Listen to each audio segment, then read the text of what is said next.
sidik demikian. Kemudian ya, wa yaqulu masyaallah thumma syi'ta.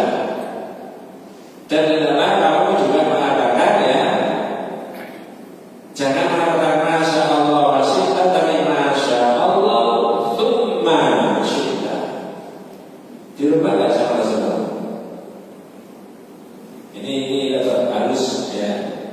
Orang yang tadi mengatakan umat Islam itu gara-gara syirik karena mengatakan atas kehendak Allah dan kehendakmu wal ka'batin dan di Ka'bah. Lalu oleh Rasulullah kalau mau sumpah supaya ditambah dengan wabil Ka'bah, jadi Tuhan pemilik Ka'bah. Dan kalau mau mengatakan atas kehendak Allah tidak pakai kuat tapi pakai apa? Tumma. Apa tumma bahasa Indonesia? Kemudian. Berarti kehendaknya manusia itu kemudian, yang utama kehendaknya siapa? Allah. Jangan pakai kuat, kalau kuat bersamaan, sama-sama. Tapi kalau tumma kemudian. Nah sekarang pertanyaannya, yang ini yang penting, ini juga penting. Apakah Rasulullah membenarkan ucapannya orang Yahudi? Jawabannya satu di antara dua, iya atau tidak. Betul tidak? Saya mau beda setengah jam.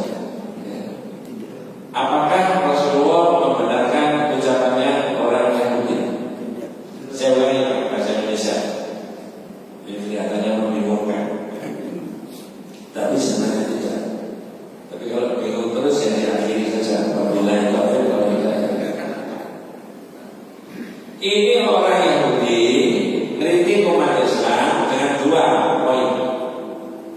Kamu semuanya sirik kata orang Yahudi, gara-gara kamu mau atas kehendak Allah dan kehendak. Dua, sumpah menggunakan nama Ka'bah.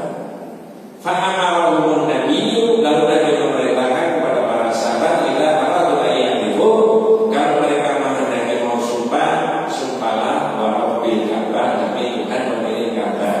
Jangan wa Ka'bah saja, tapi ditambahi wa rabbil Ka'bah, demi Tuhan pemilik Ka'bah. Kemudian kalau mau mengatakan jangan masya Allah wasita, tapi tengahnya dirubah masya Allah thumma, kata Nabi begitu. Nah pertanyaan saya tadi, ini benar-benar bisa dipahami dengan keterangan secara tadi. Apakah Rasulullah membenarkan ucapannya orang Yahudi yang kamu tadi? Jawabannya iya. Halo? Iya, benar apa ya? Dengan bahasa sederhana. Oh iya benar ini. Oh Yahudi itu kalau oleh sampai semua menggunakan Ka'bah, sampai tambahin saja wabil Ka'bah. Oh iya benar ini yang namanya orang Yahudi, gak boleh masya Allah wasyita, tapi tengah-tengahnya pakai apa? Thumma syita.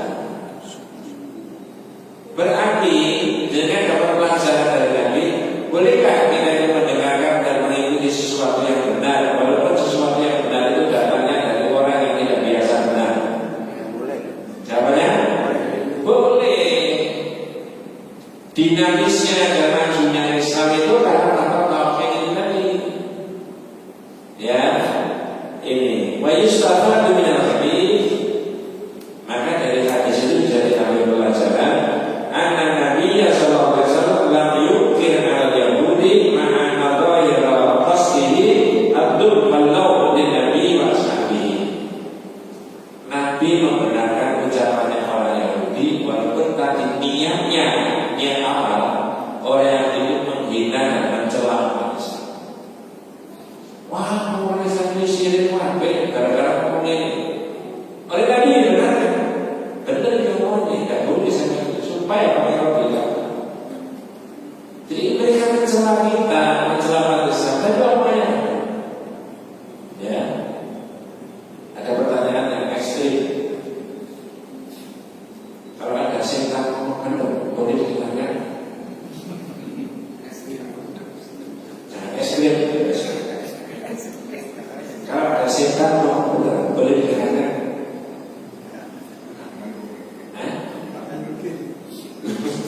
Tidak boleh karena setan. Ini ada orang kerja bakti Pak dalam Luhur hari Jumat. Ya, sudah jam 11 ada yang bawa jam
Satu titik dari penjelasan tauhid itu mendengarkan yang baik dan benar. Dari mana benar? Coba. Begini saja itu kadang-kadang kita itu belum terbiasa. Ya. Nah, satu titik dari tauhid itu di sini. Ya. Kemudian yang kedua yang bisa diambil dari hadis, masyru'iyatul rujuk' ila hakim wa in kana mithla alaihi laisa min ahli hakim. Ada kewajiban kembali kepada jalan yang benar, mengikuti orang benar walaupun orang itu tidak biasa benar. Tapi kali ini benar, diikuti. Benarnya bukan orangnya. Bisa dipahami ya? Makanya tadi ada pertanyaan yang ekstrim. Kalau ada setan benar bisa didengarkan. Nah, dia ada orang yang bukti ngomong benar dia. Nah, di internal Islam sekarang ini kadang-kadang masih tidak begitu. Orang yang ngomong benar masih dilihat. Itu golongannya orang diri apa enggak? Kan itu. Maaf Pak, ini rada tajam ya. Saya sebutkan. Saya menulis berkaitan dengan tauhid sebagai inspirasi kemajuan umat.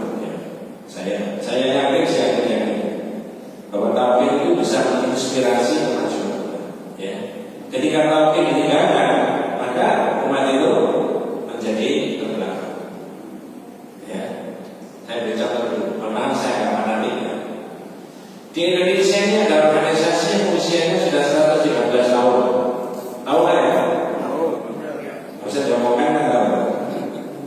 Itu kalau dengan teliti, ya, di ADART, anggaran dasar dan anggaran rumah tangga, itu ada kalimat begini: amma ba'du, bahwa sesungguhnya ketuhanan itu adalah milik Allah SWT. Bertuhan dan beribadah kepada Allah merupakan satu-satunya. Amma ba'du, ketuhanan adalah hak Allah SWT. Bertuhan dan beribadah serta tunduk dan taat kepada Allah adalah satu-satunya ketentuan yang wajib atas tiap-tiap makhluk, terutama manusia. Itu tauhid. Saya ambil bagian awal tadi, bahwa sesungguhnya ketuhanan itu adalah hak Allah, bukan hak Nabi, bukan hak manusia. Satu ya. Dua, organisasi menggagas mengenai masyarakat yang berkemajuan. Ya, masyarakat berkemajuan yang digagas oleh organisasi itu dengan konsep yang panjang lebar. Salah satunya dasarnya adalah al-mabni'u ala tauhid. Al-mabni'u ala tauhid didasarkan pada pikiran tauhid. Hanya saja di level pimpinan, ini agak serius ya. Tadi juga serius juga ya. Ini di level harus memahami tauhid lalu organisasi tadi dikembangkan sesuai dengan nilai-nilai tauhid. Nah, itu maksudnya di sini. Ternyata didasarkan pada akidah tauhid, organisasi itu relatif sampai 2025 ini relatif tidak ada masalah. Ya, semakin berkembang amal usahanya, ya, pikiran-pikirannya organisasi tadi.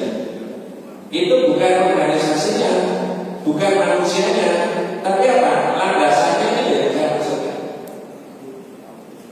Kalau ini landasan tauhid diambil orang lain, organisasi lain, maka organisasi itu pasti manusia. Pasti ya. Kalau diambil satu negara, maka negara itu tidak akan maju ke depan. Asal distribusi daripada nilai-nilai tauhid tadi, ya, diuraikan macam-macam tadi bisa dipahami. Nah, ini saya menulis beberapa poin sebelum kita akhiri. Satu, nilai-nilai tauhid sebagai sumber inspirasi kemajuan masyarakat bangsa dan negara itu terletak pada satu, sikap umat Islam untuk bisa menerima kebenaran dari manapun sumbernya, seperti yang saya katakan. Ternyata organisasi ini tahun 1912 ketika awal didirikan mengadopsi pemikirannya Belanda. Sekolah pakai klasikal, kelas 1, kelas 2, kelas 3. Yang saat itu ditolak. Nanti maksud saya, ya, yang saat itu tidak ada manusia yang mendirikan rumah sakit. Tapi dalam perkembangannya 100 tahun justru organisasi itu yang kaya. Ya karena ini, ya. Dan itu ada dalilnya. Yasma'una qala fayattabi'una ahsana. Mendengarkan pikiran yang terbaik lalu mengikuti yang terbaik. Dengarkan sana, apa sana. Selama organisasi itu tertutup, tidak mau terbuka, menerima kebaikan dan kebenaran dari mana saja, maka mengalami sangat berhenti organisasi. Ini perlu diskusi panjang Pak, ya tidak bisa disampaikan dalam kajian. Dua saja ya. Nilai-nilai bagus sebagai sumber inspirasi kebangkitan umat dan masyarakat terletak pada yang kedua, pemahaman umat Islam bahwa agama Islam itu bukan agama langit semata-mata. Apa Pak? Bukan agama langit. Apa maksudnya bukan agama langit? Sholat, ulang, zikir, ulang, ngaji, ulang, sholat malam. Ada urusan-urusan yang kaitannya dengan manusia, sosial, kemasyarakatan. Ada urusan ekonomi, ada urusan kesehatan, ada urusan pendidikan, ada urusan ini. Macam-macam urusan itulah maka organisasi tadi dikembangkan berdasarkan nilai-nilai tauhid tadi, ya. Dan salah satunya yang kedua tadi adalah pemahaman kita bahwa Islam itu bukan agama langit semata-mata. Dan Pak Kiai itu dulu sudah saya sebutkan memberi nasihat kepada santrinya begini, pakai kalau Jawa. Ada nasihat Pak? Ya. Nasihatnya pakai kalau Jawa. Apa kalimatnya? Pak. Agama Islam itu duduk ngono-ngono kuwi wae. Agama Islam itu duduk ngono-ngono kuwi wae. Salat boleh, zikir boleh, ngaji boleh, duduk ngono-ngono kuwi wae.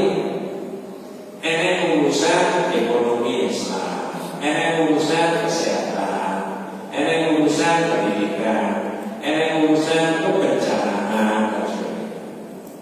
Dari pikirannya dan nasihat itu yang berdasarkan akidah tauhid tadi, maka sampai sekarang relatif organisasi itu berkembang dan insya Allah sektor-sektor yang lain itu dimiliki oleh organisasi, ya, maju. Nah, itu kalau ini akan ada, tapi itu kalau dengan tarik dalam konsep marhalahnya Nabi, priorisasi dari perjuangan Nabi. Saya ambil satu saja. Nabi itu punya priorisasi 4. Pertama, masalah tauhid. Ini tauhidnya dikuatkan dulu, ya, selama 13 tahun. Yang kedua, masalah nubuwah, orang yang disatukan. Yang ketiga, al-istidah, ini persiapan kekuatan fisik, kekuatan ini. Yang terakhir, akhirul nasr, ada kemenangan yang Allah berikan kepada Nabi karena prosedur yang dilakukan tahapan-tahapan itu benar. Ibarat mengikuti orang yang pinjam istilahnya Orde Baru, Repelita, rencana 5 tahun pertama apa, 5 tahun kedua apa, 5 tahun ketiga apa, dan sebagainya. Nah, begitu. Nah, tapi sudah ada pemimpin yang tak akan begitu. Pokoknya kita harapkan yang benar dalam Korea. Akhirnya jadi masalah. Mudah-mudahan kita semuanya dan keluarga kita dijadikan kembali dari Allah SWT. Allah ya Allah, kita tutup dengan doa kepada Majlis Subhanallah wa bihamdihi asyhadu an la ilaha illa anta astaghfiruka wa atubu ilaik. Assalamualaikum warahmatullahi wabarakatuh. Waalaikumsalam.